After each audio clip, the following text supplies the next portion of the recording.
everyone, hope all of you are doing well. If you are new to this channel, you are so welcome. My name is Adwoa, so Aquaba to this platform, and in today's video I am going to be sharing with you some 5 classic movies that you need to watch if you are one, interested in learning about Ghanaians and Ghana and the Ghanaian people, the culture. These are movies that you need to watch, and 2, if you're interested in learning our language as well, this is something that is for you.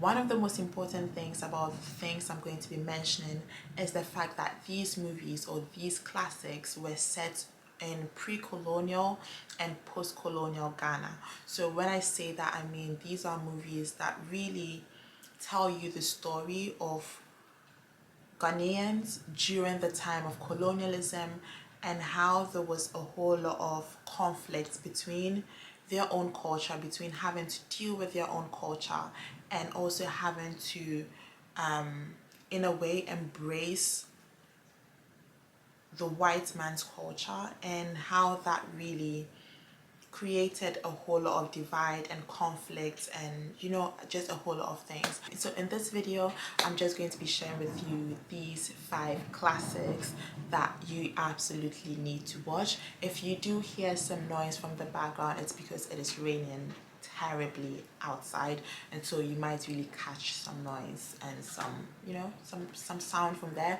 But apart from that, let's just go straight to the point. So the first classic is the movie I Told You So. I Told You So. Now this movie is mostly in Twi, okay? I think there are some subtitles, but I don't know how. There are some subtitles, but it's not really that efficient and not really spot on. But then it's a really nice story. It's a story about, no, it's actually a story that was set in 1970, and it's a story about a young girl who desperately wants to get married to this rich, wealthy man that she doesn't even know, that she hasn't even met. Nobody knows this man from anywhere, and this girl falls head over heels for this man just because she hears that the man is wealthy and the man is interested in this girl because she's also a very pretty woman, very beautiful woman. And yeah, she falls in love with a man based on the man's status and the man's wealth. And the father of this young lady is strongly against the marriage, because they're like, we don't know this man. They are strongly against the marriage. I mean, the father is strongly against the marriage, but then the girl's mom and the girl's uncles are strongly encouraging the girl to just push forward with whatever her agenda is, just get married to this rich man and just leave like this place. They're just strongly pushing, and they just push the girl's father to the side and just do whatever they want to do. And in the end, there were consequences for that. In the end, it turns out that the man was not even what they thought that he was. And it's a really nice story because it teaches you to pay attention, it teaches you to listen, it teaches you to be patient, because most of the times we are not patient. We just rush into certain decisions without knowing exactly what is ahead of us, without knowing anything. We just want to be married, we just want to be married to the wealthy person or to the rich man or to the rich woman or whatever, and we don't really pay attention to just little signs and small things that really need to be paid attention to. And so this is a story which is like, I told you so, because the father's like, yeah, I told you not to get married to this man, I told you to just be patient, to just wait, to just do your due diligence and stuff like that. It's a really nice story if you want to really if you want to know more about the Ghanaian culture. There's music in there, there's the marriage rites in there, there is the steps to the knocking stage. There's just how the Ghanaian family is kind of constructed in there. The language is tree, but it's fancy tree, and so it's not the general tree that I teach you. It's more of the fancy tree, which is a tree that is spoken in the central region and in the western region. So that is what is there. Go ahead and check it out. I think you can find it on YouTube, but I think you can also find it on other platforms. I don't know, but on YouTube you can definitely find it. The picture is black and white, so just know that. The second classic, which is also very, very interesting, is the story of Anansei, and which is No Tears for Anansei.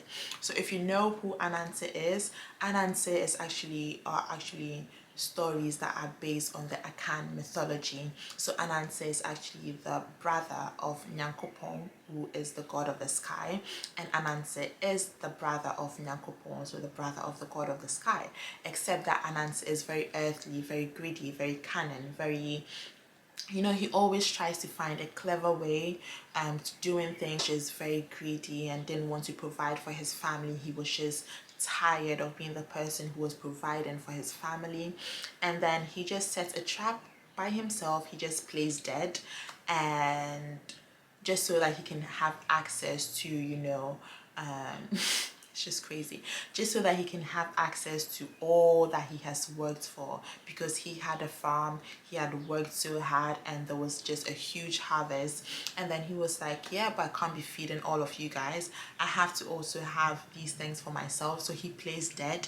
They put him in a tent, and every night Anansei will come out of his tent and, you know, just try to eat everything in the farm. And it's an Akan story, it's an Anansei story, and Anansei stories are usually like this, where you kind of see Anansei you know, just trying to be mischievous in everything, just trying to be the clever person, and in the end it all just backfires on him every single time.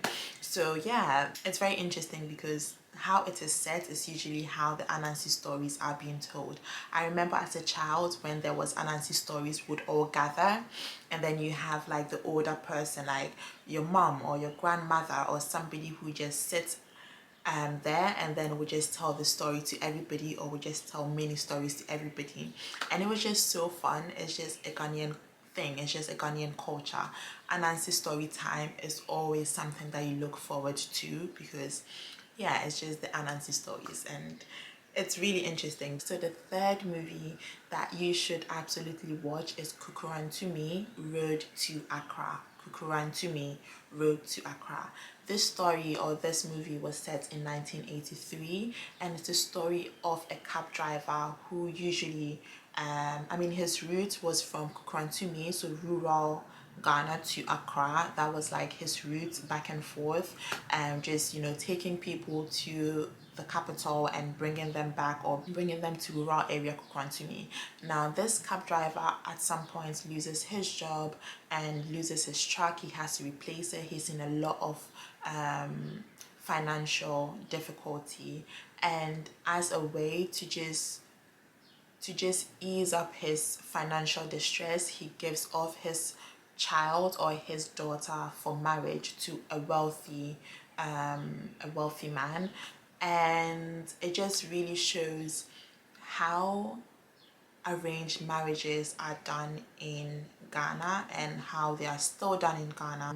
Most times people give their daughter's hand in marriage to wealthy men and to wealthy family members, just because of what they can gain for themselves, and that is a really, really bad situation. So this basically tells the story of, you know, young African women who are in relationships and who are in marriages because they are arranged marriages. They were forced into those marriages because of what those marriages could bring to the family in terms of money, status, just anything basically. So that is Kukor To Me, Road to Africa, just telling the story of, you know, this cab driver and his family, and how they kind of navigate this whole thing of financial distress and financial, you know, just these dynamics. Go ahead and watch it. It's on YouTube, check it out.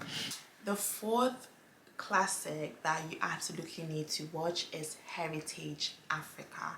Heritage Africa. It was set in pre-colonial times, so this is a movie that tells the story of a young man who rises up the ranks of power in pre-colonial times. He becomes the district commissioner or the district commissioner, I think. And the obsession to just keep rising and the obsession to just keep moving up the ladder forces him to just forget his culture, forces him to even change his name, and because he felt that his name was not really good enough to just have this relationship that he was having with these white men and these people of colonial power. He forgets his identity, or he just forgoes his identity, just humiliates his family members, his mother in particular. Just wants to bear this coat of white manship. Is so obsessed that he actually also willingly takes a family's prized possession, something which houses the soul of this community and of these people, this thing that belongs to this group and this family, and just takes it to this colonial master, just so that he can, you know, kind of underline the fact that he's loyal to them and that he's going to do anything to them. He just completely just gives himself to these colonial powers.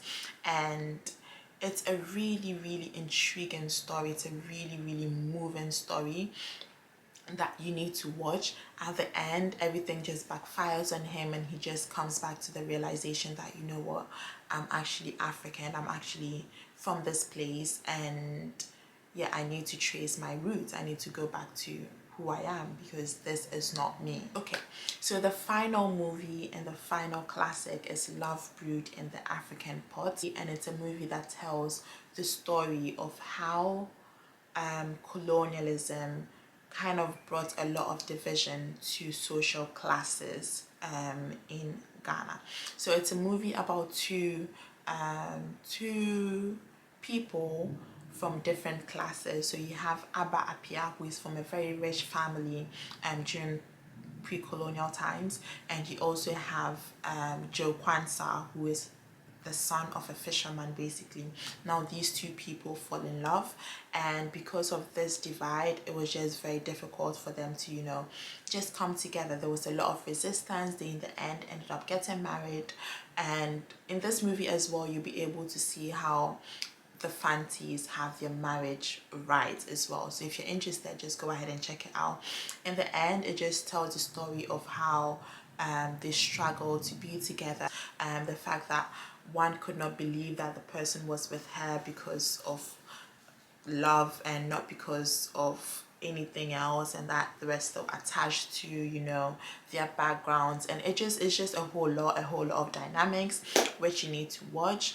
I think I haven't really given you a lot details about what these movies are, but that's because I want you to just go and watch them, because they are movies that will help you to understand the culture of Ghanaians. And as time goes on, I will take these movies one after the other and kind of explain to you certain things in the movies, because I feel like they're very important. So for example, when it comes to the theme of women being people who just stayed at home, people who did not have to have education, and the fact that we were always being taught that the pride of a woman is to be married, to have children, and that is it. There's just all these themes that keep repeating in all these movies, and which is really interesting, because these are things that were back in the day, and these are things that still keep going even till this day. So it's very interesting, because you find a lot of themes in this movie, or in these movies, which are things that even till this day still happen. But then it's really nice because these movies are in Chi, okay, and they're also in English, and they're stories that tells you a lot about Ghanaians. I did not want to bring you, you know, the more glamorous type of movies, because I don't like them. I don't like the most glamorous type of videos or movies. I just like to watch things that were set back in the day, that were set back in those times, just to confront myself with what is happening even now, because we are all a result of our history. Our history is what we are. Who we are is a result of what we have been through, and what we have been through hasn't changed who we are. It's just really interesting to just put together one and two, and just, just see how these things work. So these are the 5 classics that I feel like you need to watch if you are trying to learn more about Ghanaians and trying to learn more about our language, our culture. It's in English. Obviously most of these movies are in English. You would have also tree in there, but then they're translated, and so it's easy for you to understand. But just go ahead and watch these movies. Like I said, I'll do a little breakdown once in a while. And yeah, if you like this video, don't forget to give me a thumbs up, don't forget to subscribe to my channel, and I will see you guys in my next video. Bye.